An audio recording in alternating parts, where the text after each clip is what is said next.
Deep in the Ryukyu archipelago of southern Japan lies Amami Oshima, a subtropical paradise of lush forests and crystal-clear waters. But hidden in this beauty is danger, the habu snake. This venomous pit viper, a master of camouflage, is a constant threat to islanders.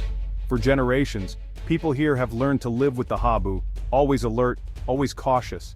A single misstep, working in the fields, playing near the forest, could mean a painful, even deadly bite. The habu's presence shaped daily life, where homes were built, when it was safe to go out. The snake can grow over 2 meters long, its venom causing severe pain and lasting injury. Imagine knowing something so dangerous could be hiding under any leaf or rock. Islanders needed a solution to reclaim their sense of safety, but the habu was also part of the ecosystem, controlling rats and small animals. Still, the fear was overwhelming, and the desire for safety grew. People wanted to fight back to end the constant tension. This desperation led to a decision, one that would change Amami Oshima forever. The islanders would soon take a drastic step, hoping to tip the balance in their favor. But nature's balance is delicate, and their choice would have consequences. The stage was set for a bold, risky experiment, the hope to finally live free from fear, the reality, a story that would become a cautionary tale. Sometimes the greatest danger comes from our own solutions. In 1979, the Japanese government responded to the islanders' pleas. The habu problem was growing, and so was the fear. The plan introduced a natural predator, the small Indian mongoose, famous for killing venomous snakes. Officials believed the mongoose would hunt the habu, restoring balance and safety. No chemicals, no traps, just nature controlling nature. A handful of mongooses were released into the wild. Islanders hoped this was the answer, imagining a future free from snake bites. The mongoose was hailed as a hero, a tiny guardian for the island. Early reports were promising. The mongooses adapted, bred and spread, but there was a fatal flaw. The habu hunts at night, the mongoose is active by day. Their paths rarely crossed. The epic battles never happened. The mongoose and the habu lived on the same island, but in different worlds. The plan's logic unraveled. The solution was not working as hoped. The islanders' relief was short-lived. Nature, it seemed, had other plans.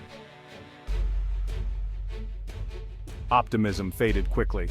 The mongoose population exploded, but the habu remained untouched. With no snakes to hunt during the day, mongooses turned to easier prey. Birds, eggs, small mammals, lizards, frogs, nothing was safe. The island's unique wildlife became a buffet for the growing mongoose army. The habu, meanwhile, continued its nightly patrols, unbothered. The snake problem persisted, but now there was a new threat. The ecosystem began to unravel. The solution had become a plague. Islanders traded one danger for another, far more complex. The mongooses were not specialists, they were ecosystem destroyers. The dream of safety was replaced by a nightmare of ecological collapse. The web of life on Amami Oshima was being torn apart.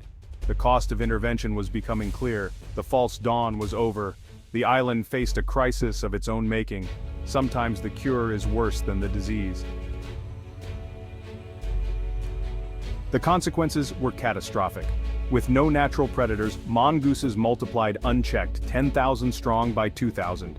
They devastated the island's unique species. The ancient Amami rabbit, found nowhere else, was nearly wiped out. Endangered birds, lizards, frogs, all fell to the relentless mongoose. The food web collapsed, native predators starved. The forests grew quieter, the island less vibrant. The habu snake, the original threat, was largely unaffected. Islanders still faced snake bites, but now their natural heritage was vanishing. The solution had created a new, more destructive problem. Amami Oshima was at war on two fronts, snake and mongoose. Years later, authorities admitted their mistake. A massive, costly campaign began to eradicate the mongooses. Conservationists set thousands of traps trying to undo the damage. The fight to save the island had become a grim race against time. The lesson: nature's balance is not easily restored. Sometimes fixing a mistake is harder than preventing one. Amami Oshima's story is a powerful lesson in unintended consequences. Interfering with nature's balance can unleash disaster. The mongoose plan, born of good intentions, was built on a shallow understanding of a complex ecosystem. The cost millions of dollars, decades of work, and near loss of irreplaceable wildlife. But there is hope. The eradication effort is working. The Amami rabbit is returning. birdsong fills the forests again. Nature is resilient, but recovery is slow. This cautionary tale teaches humility. We are not masters of nature, but a part of it. Before acting, we must study, understand, and respect the web of life. Quick fixes can be the most dangerous.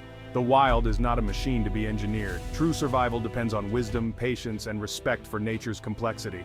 Amami Oshima's journey is a warning, and a hope for redemption.